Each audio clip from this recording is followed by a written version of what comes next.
Now we can move on to the Google Maps module. And there is no need to touch anything on this page here. So both the API details need to be left as is in order for Google Maps to work on your site. If you do wish to make changes, click either on Location or Settings. Clicking on Location Map, you will be able to add a title and description for your map marker. Then paste your address into the Find Location field so that your address can be searched and identified. Once completed, click Save. Then, if we look at the settings, we can change the button label text and add an image over the map rather than the default grey square.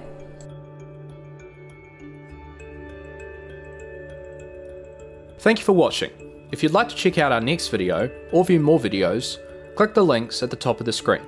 And don't forget to hit subscribe and turn the notification bell on so you won't miss any more future videos.